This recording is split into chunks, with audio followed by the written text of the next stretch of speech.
नमस्कार विद्यार्थी मित्रांनो, मी प्राध्यापक पी.बी. गोळे, मराठा विद्याप्रसारक समाजाचे गुरुवर्य मामसाहेब दांडेकर कला, भगवंतराव वाजे वाणिज्य आणि विज्ञान महाविद्यालय सिन्नर, TY BCom, विपणन व्यवस्थापन पेपर क्रमांक 2, चॅप्टर क्रमांक 2 सामाजिक विपणन याचा अभ्यास आपण करत आहोत. मागील लेक्चरमध्ये विपणनाचा ग्राहकांवरती होणारा जो परिणाम आहे हा आपण 6 मुद्द्यांच्या माध्यमातून बघितला. त्यानंतर पुढील जो परिणाम आहे विपणनाचा समाजावर होणारा परिणाम आपण बघणार आहोत. समाज याचा अर्थ उत्पादक कंपनीचे असलेले व नसलेले ग्राहक,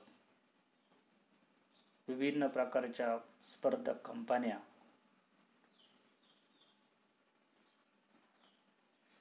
कर्ज उपलब्ध करून देणारे अनेक प्रकारचे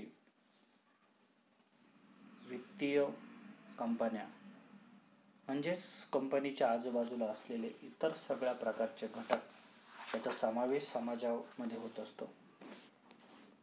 या समाजाच्या विपणनावर काय परिणाम होतो हे आपण पुढील मुद्द्यांमध्ये बघणार आहोत. पहिला परिणाम आहे खोट्या गरजा आणि अधिभौतिकवाद. लोकांची पारख ते कोण आहेत यावरून नव्हे तर त्यांच्याकडे काय आहे यावरून केले जाते. म्हणून व्यावसायिक शक्तीमुळे गरजांची निर्मिती होते. विपणन गरजांपेक्षा इतर शक्तींमुळे आपल्या गरजांवर प्रभाव पडतो. काहींना अधिभौतिकवाद ही एक सकारात्मक शक्ती वाटते. म्हणजे खोट्या गरजा ज्या आहेत या विपणनकर्त्याच्या माध्यमातून निर्माण केल्या जातात आणि ग्राहकांचा जो दृष्टिकोन आहे हा अधिभौतिकवाद म्हणून बघण्याकडे आपल्याला दिसून येतो. ग्राहकांच्या गरजा ज्या असतात या काल्पनिक माध्यमातून, खोट्या जाहिरातीच्या माध्यमातून वाढवल्या जातात. तो एक नैसर्गिक परिणाम असतो,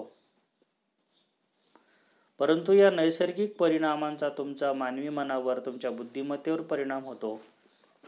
अशा प्रकारच्या खोट्या माहितीच्या माध्यमातून वस्तूची विक्री वाढवण्याचा प्रयत्न यामध्ये केला जातो. उदाहरणार्थ की सावळ्या व्यक्तींना गोरं होण्यासाठी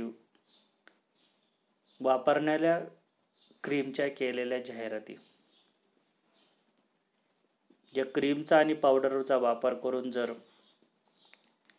सावळ्या व्यक्ती किंवा काळ्या व्यक्ती जर गोऱ्या जर झाल्या असत्या तर या कंपन्या कधीच बंद कराव्या लागल्या असत्या. मग त्यासाठी तुम्ही 3 आठवडे किंवा 5 आठवडे कंटिन्यू वापर करा, मग तुमचा चेहरा निखळत जाईल, त्याच्यावर तेज वाढेल.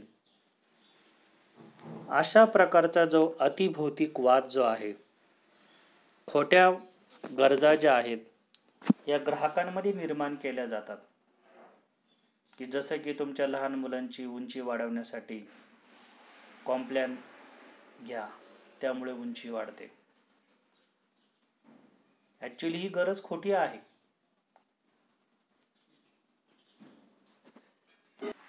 कुठल्याही औषधाच्या माध्यमातून उंची वाढवण्यापेक्षा व्यायामाच्या माध्यमातून उंची वाढवणं हा एक नैसर्गिक प्रकार आहे. म्हणजे अशा अनेक प्रकारच्या खोट्या गरजा या ठिकाणी दाखवून ग्राहकांचा जो भौतिकवाद आहे तो यामध्ये वाढवला जातो. त्यानंतर दुसरा मुद्दा आहे सामाजिक हिताच्या गोष्टी अगदी कमी उत्पादित करणं. सार्वजनिक आणि खाजगी उपयोगांच्या गोष्टींमध्ये समतोल असणं अपेक्षित आहे. शासन असं बंधन घालू शकतं की उत्पन्नाच्या अंतर्गत सुरक्षितता असावी किंवा ग्राहकांनी सामाजिक खर्च द्यावा. म्हणजे याचा अर्थ असा होता की सार्वजनिक आणि खाजगी ज्या उपयोगाच्या गोष्टी ज्या आहेत यामध्ये समतोल असावा. शासन देखील सांगतं की समाजाच्या हितामध्ये वाढ करण्यासाठी ग्राहकांनी देखील सामाजिक खर्च करावा, ग्राहकांनी देखील समाजाला मदत करावी. अर्थात हा परिणाम सकारात्मक आहे. एकमेकांना सहाय्य करू अवघे धरू असो पंथ. परंतु ज्या गोष्टी समाजाच्या हितासाठी आहेत अशा गोष्टींचं कमी उत्पादन करण्याचा प्रयत्न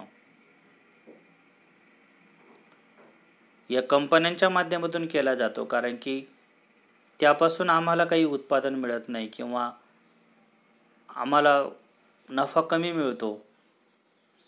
अशा वस्तूंचं उत्पादन बाजारपेठेमध्ये कमी प्रमाणात उपलब्ध करून देण्याचा जो अट्टहास आहे हा विपणनकर्त्याच्या माध्यमातून झाल्याची अनेक उदाहरणं आपल्याला बघता येईल. जेणेकरून ज्या वस्तूंची ग्राहकांना आवश्यकता आहे अशा वस्तू बाजारपेठेमध्ये अत्यंत उच्च किमतीच्या माध्यमातून विकल्या गेल्याची उदाहरणं आपल्याला बघता येतील. याचा समाजमानावर विपरीत परिणाम झाल्याचे दिसून येते. त्यानंतर तिसरा परिणाम आहे सांस्कृतिक प्रदूषण. जाहिरातीमुळे आणि गोंगाटामुळे व्यक्तींच्या एकांतावर सतत भडीमार होतो.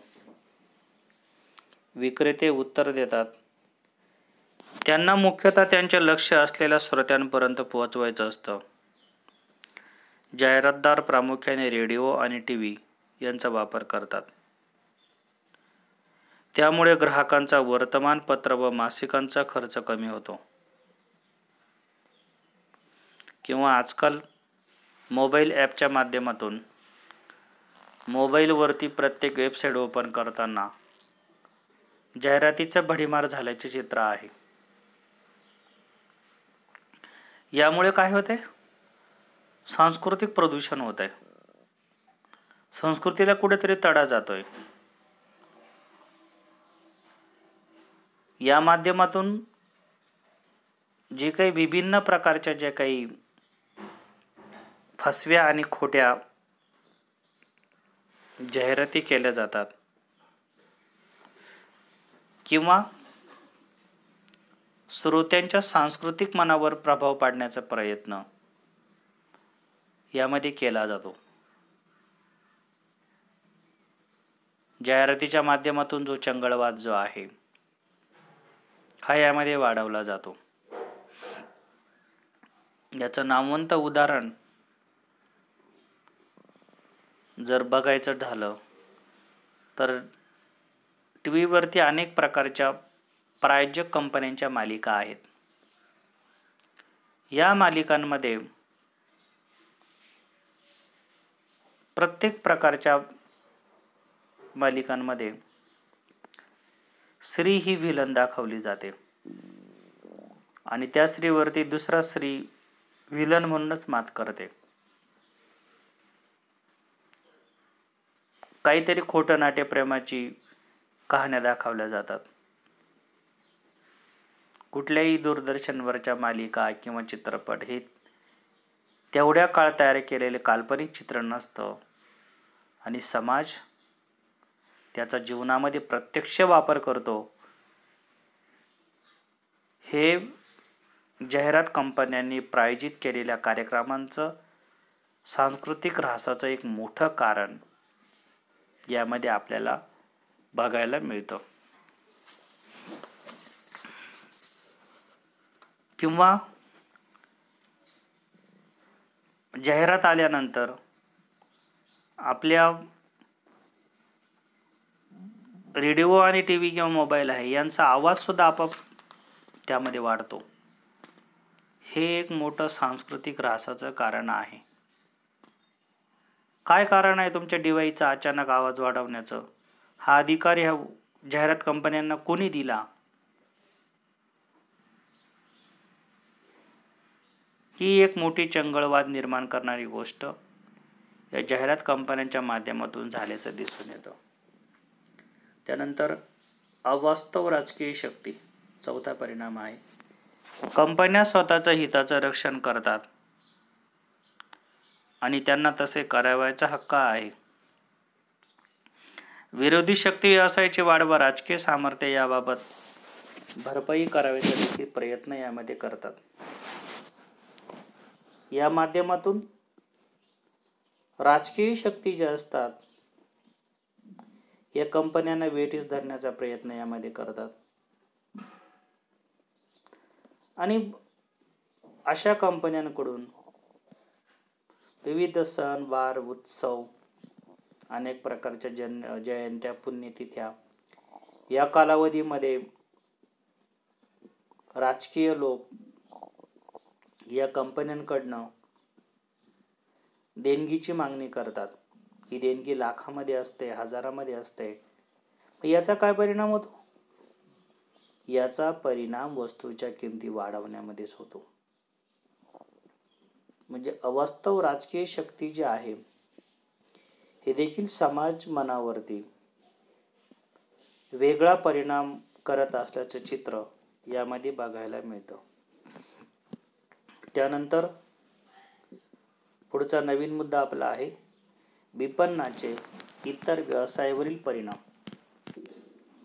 कंपनीच्या विपणन प्रथा ज्या आहेत इतर कंपन्यांना नुकसान पोहोचवून स्पर्धा कमी करू शकतात. त्यातील पुढील मुद्द्यांचा समावेश या ठिकाणी होतो. त्यामध्ये पहिला मुद्दा आहे स्पर्धकांवरील प्रतिकूल परिणाम. काही कंपन्यांनी आपले उद्योग व्यवसाय वाढवताना किंवा त्यांना विभिन्नता आणून विलिनीकरण करताना, संपादन आणि एकत्रीकरण करताना अशा योजना अंमलात आणल्या. 60 वर्षाची जुनी टाटा ऑइल मिल ही कंपनी हिंदुस्तान लिमिटेड ह्या मोठ्या बहुराष्ट्रीय कंपनीत विलीन करण्यात आली. अशा प्रकारच्या विलिनीकरणामुळे आणि संपादनामुळे स्पर्धकांवर नकारात्मक परिणाम होतो. स्पर्धा बऱ्याच अंशी कमी होते आणि अनुचित व्यापारी प्रथांचा अवलंब केला जाऊ शकतो. उदाहरणार्थ मक्तेदारी, विविध सोयी सवलती मोठ्या कंपन्यांकडून दिल्या जाणे. म्हणजेच काय झालं का जी कंपनी बंद पडण्याच्या मार्गावरती आहे किंवा जी कंपनी जो उद्योग आजारी होता किंवा ज्या उद्योगांना आपला जो काही कारभार आहे हा बंद करण्याची वेळ आली, अशा जुन्या कंपन्या ह्या सदृढ कंपन्याने विकत घेतल्या. त्यामुळे त्यांची शक्ती अजून वाढली आणि याचा परिणाम काय झाला? मग त्या छोट्या ज्या कंपन्या होत्या या छोट्या कंपन्यांच्या बाबतीमध्ये जो काही चंगळवाद आहे किंवा जी स्पर्धा जी आहे ही संपुष्टात आली. यामुळे अनेक कंपन्यांना आपला जो काही व्यवसाय आहे हा बंदही करावा लागला. याचा एक मोठा परिणाम आपल्याला या ठिकाणी झाल्याचं दिसून येतं की जेणेकरून जे स्पर्धक जे आहे या स्पर्धक कंपन्यांवरती प्रतिकूल परिणाम झाल्याचे चित्र आहे.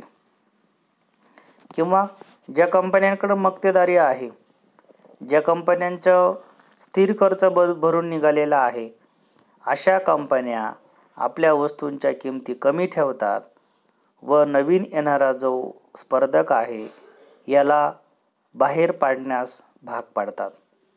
याचा जो मोठा परिणाम जो आहे हा स्पर्धकांवरती झाल्याचं आपल्याला चित्र दिसून येतं. त्यानंतर पुढील मुद्दा आपला आहे अनुचित प्रथा. काही अशा कंपन्या असतात की त्या अनुचित व्यापार आणि विपणन प्रथांचा अवलंब करतात. उदाहरणार्थ, कोको कोला कंपनीने थम्सअप आणि लिम्का हे बाजारातील 2 ब्रँड संपादित केली. याप्रमाणे स्पर्धा बऱ्याच प्रमाणात कमी केली. दुसऱ्या बाजूने पेप्सी कोला आणि कंपनीचं पेटेंटचा संरक्षित हक्क वापर करून आणि खूप खर्च करून व्यवसाय वाढीचे प्रयत्न केले गेले. त्यांनी पुरवठादार आणि व्यापारी यांच्याशी संधान बांधून स्पर्धकांना बाजूला ठेवले. बाजारपेठेतील इतर शीतपेयाच्या तुलनेने पेप्सी कोला कंपनीने जाहिरातीवर खूप खर्च केला आणि पुरवठादार आणि व्यापाऱ्यांनी सर्व तऱ्हेच्या सोयी, उदाहरणार्थ मोफत शीट साठवण पद्धती, मोफत नमुने आणि अधिक कमिशन वगैरे याविषयी अशा काही कंपन्या असतात की त्या उत्पादन खर्चापेक्षाही कमी किमतीला आपली उत्पादने विकतात आणि स्पर्धकांची उत्पन्ने आणि भाग खुल्या बाजारातून खरेदी करतात. जगात मोठ्या कंपन्यांकडून असे प्रकार घडणे हे आता नेहमीचेच झालेले आपल्याला दिसून येते. म्हणजे यामध्ये काय केलं की अनुचित प्रथेमध्ये काही कंपन्यांनी आपलेच 2 प्रकारचे ब्रँड तयार केले, जसे कोला आणि कोको किंवा पेप्सी आणि कोला. यामुळे काय झालं की बाजारपेठेमधला यांचा जो वाटा आहे हा वेगवेगळ्या प्रॉडक्टच्या माध्यमातून तयार झाला. उद्देश शीतपेय हाच होता. किंवा या शीतपेय कंपन्यांनी जे किरकोळ विक्रेते जे आहेत यांना जे काही रेफ्रिजरेटर आहे किंवा फ्रीजेस आहे मोफत उपलब्ध करून दिले. तुम्ही फक्त लाईट बिल भरायचं, बाकीचा सगळा मेंटेनन्स खर्च वगैरे किंवा तुम्हाला रेफ्रिजरेटर जे आहे ते देखील आम्ही तुम्हाला मोफत पुरवतो. अशा प्रकारची जी काही कंपन्यांची जी काही स्ट्रॅटेजी होती, यामुळे इतर शीतपेय विकणाऱ्या कंपन्या या स्पर्धेमध्ये टिकू शकल्या नाही. यामध्ये अनेक छोट्या मोठ्या कंपन्या यामध्ये होत्या. मला फारशा प्रॉडक्टची शीतपेयांची माहिती नाही, परंतु माझ्या मते एक सचिन नावाचा देखील या ठिकाणी एक शीतपेय कंपनी 2010-11च्या आसपास या ठिकाणी बाजारपेठेमध्ये होती. 2001 पासून ती कार्यरत होती. नंतर त्या कंपनीचं प्रॉडक्ट मला कुठे दिसलं नाही. म्हणजे असे अनेक शीतपेय असतील. हे फक्त शीतपेयांचंच उदाहरण नाही, तर अनेक प्रकारचे इतर ज्या कंपन्या असतील, ह्या इतर कंपन्यांना आपला जो कारभार जो आहे हा या मोठ्या कंपन्यांच्या अनुचित व्यापार पद्धतीमुळे थांबवून घ्यावा लागलेला आहे. जेव्हा हे प्रॉडक्ट बाजारपेठेमधून बाहेर पडलेले आहेत, त्यानंतर काही कंपन्या अशा असतात स्पर्धकांना बेजार करण्यासाठी उत्पादन खर्चापेक्षा देखील कमी किमतीमध्ये वस्तू विकतात आणि थोड्याच दिवसात स्पर्धकाला ती वस्तू त्याने तयार केलेलं प्रॉडक्ट स्पर्धेमध्ये टिकू न शकल्यामुळे त्याला बाहेर पडावं लागतं व नंतर ह्याच कंपन्या पुन्हा किमती वाढवून आपला सगळं झालेला जो खर्च जो आहे तो भरून काढतात. म्हणजे अशी अनुचित व्यापारी प्रथा ही बाजारपेठेमध्ये आल्यामुळे ग्राहकांचं नुकसान झालं, समाजामध्ये राहणाऱ्या इतर कंपन्यांचं नुकसान झालं आणि इतर कंपन्यांचा कारभार बंद पडल्यामुळे त्याचा परिणाम रोजंदारीवर देखील झाल्याचं चित्र बघायला मिळतं. त्यानंतर तिसरी समस्या किंवा परिणाम आहे आत्यंतिक जाहिरातबाजी. जाहिरातीच्या बेसुमार खर्चामुळे ग्राहकांना अधिक किंमत द्यावी लागते. धुण्याची पावडर बनवणाऱ्या काही कंपन्यांनी आपल्या अर्ध्याहून जास्त नफा जाहिरातीवर खर्च केला. कंपनीच्या अधिकारी वर्गाच्या मते ग्राहक हे या मानसशास्त्रीय मूल्यांना जबाबदार आहेत, कारण त्यांना निश्चित मूल्य, फायदा, श्रेष्ठत्व आणि गुणवत्ता असलेलं बाजारात नाव मिळवलेलं उत्पादन हवं असतं. बाजारात नाव मिळवलेल्या उत्पादनांकरिता जाहिरातबाजी देखील आवश्यक असते, कारण त्यामुळे ग्राहकांमध्ये बाजारात नाव न मिळवलेल्या वस्तूंच्या तुलनेने निष्ठा निर्माण होते. व्यावसायिकांच्या बाजूने जाहिरात ही एक अत्यंत आवश्यक अशी गुंतवणूक आहे. त्याने ग्राहकांचे शिक्षण आणि मनोरंजन होते आणि जागरूक ग्राहकांना बाजारातील नावाच्या आणि सेवांच्या बाबतीत विश्वासार्ह माहिती, आकडेवारी आणि वैशिष्ट्ये पुरवली जातात. ह्या अत्यंत जाहिरातबाजी जी आहे या संदर्भात आपण बऱ्याच मुद्द्यांमधून चर्चा केलेली आहे. ही आत्यंतिक जाहिरातबाजीमुळे काय होतंय की जाहिरातीवर अत्यंत खर्च केला जातो. जसं म्हटलं की धुण्याच्या पावडर निम्म्याहून जास्त बऱ्याचशा कंपन्या 50 ते 55% खर्च फक्त जाहिरातीवरच करतात. आणि याचा मानसशास्त्रीय परिणाम काय होतो? कंपनीच्या वस्तूच्या किमतीमध्ये वाढण्यामध्ये होतो. कारण ग्राहकांना निश्चित मूल्य, फायदा, श्रेष्ठत्व आणि गुणवत्ता याबाबत या कंपनीने बाजारामध्ये नाव मिळवलेलं असतं. आणि बाजारामध्ये आम्ही काहीतरी नवीन आणतोय, ग्राहकांच्या गरजांची आम्हाला जाणीव आहे, असा खोटा चंगळवाद दाखवून काल्पनिक जाहिरातीच्या माध्यमातून आपल्या वस्तूच्या किमती वाढवण्याचा प्रयत्न यामध्ये केला जातो. जाहिरातबाजीवर मोठा खर्च केला गेल्यामुळे वस्तूच्या किमती वाढतात. याचा परिणाम स्पर्धकांना देखील होतो. मग स्पर्धकांना देखील जाहिरात कराव्या लागतात. यामुळे वस्तूच्या ज्या काही किमती असतील याच्यामध्ये दिवसेंदिवस आपल्याला वाढ झाल्याचं चित्र यामध्ये बघायला मिळालेलं आहे. या माध्यमातून अनेक प्रकारच्या उत्पादन कंपन्यांना, ज्या काही मोठ्या कंपन्या विभिन्न माध्यमातून जाहिराती करतात, त्या ठिकाणी त्यांना जाहिरात करणं देखील परवडत नाही. त्यामुळे त्यांचा व्यवसाय हा अडखळत चालल्याचं चित्र बघायला मिळतं. त्यामुळे ह्या कंपन्या कर्जबाजारी होतात आणि औद्योगिक आजारपण घेऊन कंपन्या बंद पडल्याची अनेक उदाहरणं यामध्ये आपल्याला बघायला मिळतील. यानंतर पुढील जे परिणाम आहेत हे आपण नेक्स्ट लेक्चरला कव्हर करणार आहोत. धन्यवाद.